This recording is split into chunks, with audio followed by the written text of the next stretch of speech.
Hello గుండు గొలుసు రోడ్డని already establish అయింది. ఆ రోడ్డు గ్రామ కంపెనీ వారి చేత కన్స్ట్రక్షన్ కాకుండా ఇప్పటివరకు ఆపి మళ్ళీ రీసెంట్ గా సెంట్రల్ గవర్నమెంట్ దాన్ని 4 వర్టుగా డివైడ్ చేసి రోడ్డు అవుటర్ రింగ్ రోడ్ గా ఫార్మ్ చేశారు. ఆ రోడ్డు మీరు దయచేసి మీరు కనుక అబ్జర్వ్ చేస్తే ఈ రాజధానిలో రోడ్డు ఎక్స్ప్రెస్ వే అవసరమే లేదు. మెయిన్ సోలారం వెంకటపాలెం దగ్గర ఐకాన్ టవర్స్ ఐకాన్ రోడ్ అంటున్నారు, అది సరిపోతుంది. ఇది ఒక కేవలం ఉండవల్లి వాళ్ళని భయపెట్టడానికి ఎక్స్ప్రెస్ హైవే పెట్టి ఈ ఉండవల్లి వాళ్ళు నన్ను ఏం చేస్తారు, మా మీద కక్ష కట్టి హరే కృష్ణ హరే రామ రామ రామ హరే కృష్ణ అంటే మనకు ఆరోగ్యం వస్తుంది, మనసు ప్రశాంతంగా ఉంటుంది.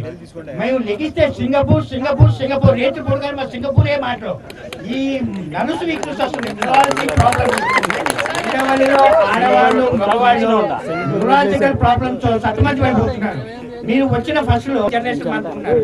ఇదివరకు అలాగా 4 ఫ్యామిలీలు ఉంటారా ఇక్కడ కట్టే అపార్ట్మెంట్ వచ్చి కొంటానికి.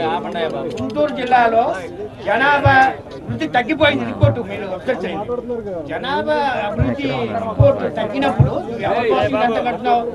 కేవలం తను ఉన్నంత కాలంలో ఇది సింగపూర్ అమెరికా వీళ్ళందరికీ అమ్ముకొని దొంగ మాయమాటలు చెప్పి డబ్బు చేసుకొని పోయే ఉద్దేశంతో తప్ప ఈ గంటే రాజధాని వచ్చే జనంగా మళ్ళీ జనం హైదరాబాద్ వెళ్ళేసి వస్తున్నారు, ఇక్కడ ఉండాలని ఉద్దేశంగా ఎక్కువ మంది ఉండలేదు.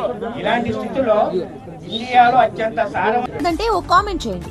ఎప్పటికప్పుడు మా వీడియోస్ చూడాలంటే సబ్స్క్రైబ్ చేసుకోండి.